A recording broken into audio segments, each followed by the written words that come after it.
Alright, in this video here, we're going to be profile milling the hexagon in a round workpiece. The first thing you have to do is determine the smallest diameter of stock you can make a 2-inch wide across the flats hexagon. Now when you get out to the machine, you'll see here I slide some parallels in between the chuck jaws, and that's to prevent the part from falling down inside the indexing head, because the stock would fit in the hole of the bore. Now, firmly tighten this 3-jaw chuck. You see I'm using two of the locations to tighten it. A 3-jaw chuck, first off, it has 120 degrees in between chucking locations, and it uses a scroll to tighten all the jaws at once. So it doesn't hold as tight as a 4-jaw. Now, I'm just demonstrating how we index the actual head, and you have to open the clamp and then depress the lever that retracts the plunger pin, and then you can index this at every 15 degrees with the spacer we have inside. Now I'm just going to touch off here with a 3-inch face mill so I can make a flat surface. I'm just looking to clean the surface. Otherwise, when I mill my hex and I'm trying to maintain a 0.250 depth, well, if the surface is at an angle or not parallel to let's say the tabletop, after I mill it, it is. Anyhow, my depth would be all over the place. I wouldn't be able to check it. Yeah, in the camera on this one, it looked to me in the editing program like the cutter was spinning in reverse, but it's throwing actual chips. It was going the correct direction. So I'm going to go ahead and I'm going to use a 1/2-inch 4-flute end mill. It's perfectly adequate for the job, not too big, not too small. First thing is I'm just going to touch off on the top of the part, and then I'll set my Z0 on my knee, and then I believe I raise the knee 200 thousandths. Now the finish hex will be a 1/4 inch deep, but I go 200 because I'm going to sort of do a roughing pass. And I go back and forth on this. You could go straight for the 250 depth, but I went the 200 here. And actually, I do this whole part without using the readout. You know, the first project you do on the mill, you use the readout on the milling project, but then it's good on this project to just go off the dials and understand that they are extremely efficient, especially for straightforward operations like this. So I touched off the rotating cutter against the back of the part. Now I'm going to 0 the dial, and you know, I did a little math off camera. I know the diameter of the stock. I know the distance across the hex that I want is 2 inches, so I subtracted that from the diameter, and then I'm taking half of that. And this is a conventional cut. It is so important that every pass you make is a conventional cut. So I'm feeding the part against the rotation of the cutter, and then I do a spring pass back, and it is a climb cut, but I'm not making any adjustment in my y-axis, and I'm also not indexing the part until I've returned the cutter to the right side of the part. Now my next pass will also be a conventional pass. What happens if you do a climb cut, generally speaking, it'll pull the slack out of the table, and it'll kind of jolt everything, and then the part will move in your 3-jaw chuck. So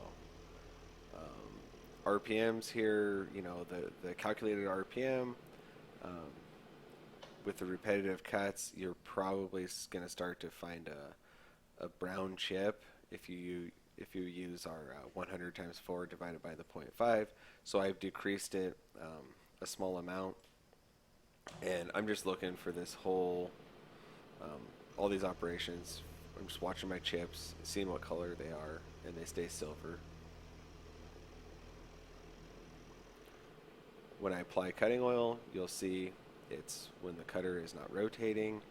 Um, and then I shut off the spindle before I index the super spacer. You don't want to be pushing and pulling on things when you have a cutter rotating. It only takes a second to flip the power switch and hit the brake. So I insist that you stop cutter rotation while you're indexing.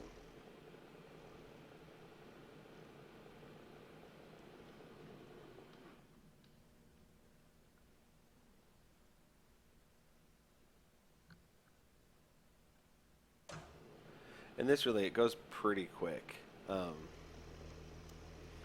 You're just observing the cutting action and just going through the motions at this point. Now, once I get all the way around this part, I'm going to wipe away the chips and take a measurement.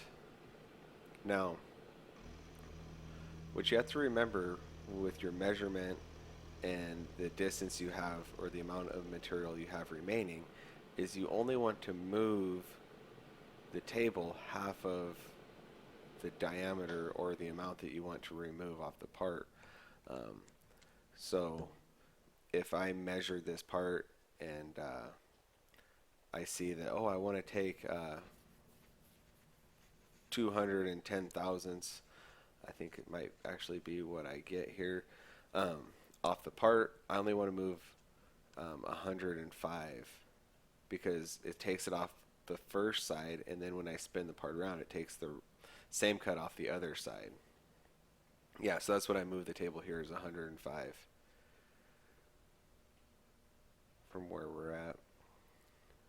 And then I kind of thought about it for a second about zeroing the dial, and then I said, I'll just count. I was trying to, yeah, I'm not sure how good this is shown up on your screen.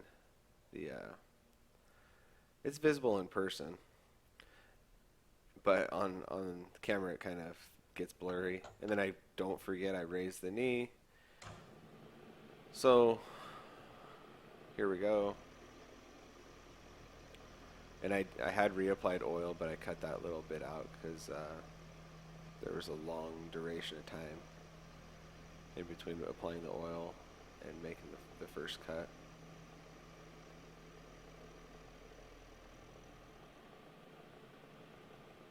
Now this is actually it's not a huge cut, but it's a moderate cut, so probably should have taken this in 3 passes.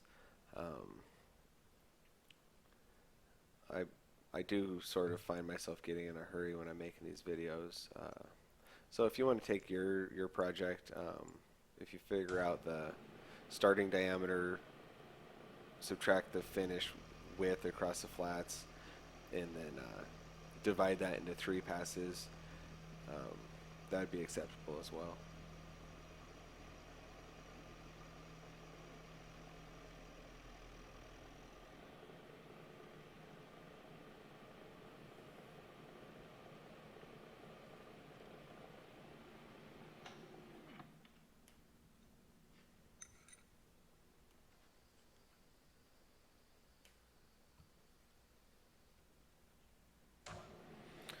One thing I'd like to mention is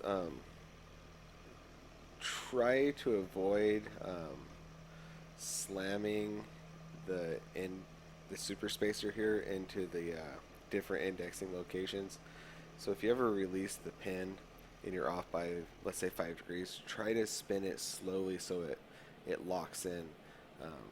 Don't spin it fast and let it slam in, because over time, repeated use, that's going to start to erode away at the accuracy. This is kind of more me just saying, don't beat up on equipment. Always take care of the machine tools and be respectful of other people's property.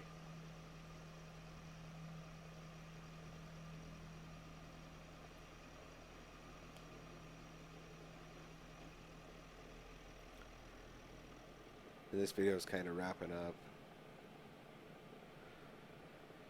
I do take another measurement and then take the part out, clean it up. The second video, um, I read, I make you, the student, break down this setup, which would be perfectly fine and a good setup for drilling the holes. And then I make you put it and relocate this part in a vise. And that's just to simulate that sometimes in the workplace, um, you get parts that have features um, already machined in them in a second op. You have to line up and dial in parts, just kind of like we do vices. Um, I do skip the last cut because after I zoomed in, um, the camera just started shaking really bad. So it's kind of a balance of bringing the camera close and risk damaging the lens, or zoom in and have it maybe shake. So I went ahead and just cut the last clip, and it's pretty redundant at this point. But I do clean it up and take one last measurement. Accuracy on this part, if you're getting, because we're just making it 2 inches across the flats, if, plus or minus 5, I'm okay with it. We're learning the steps here. Now what you will see though, for sure, if you pay attention, is you'll see me slide the parallel back under my part before I open the chuck. During the cuts, the parallel was wanting to migrate from under the part, and it was going to fall down. But I take a measurement, do my best. I don't bump it. I think it's 1.999.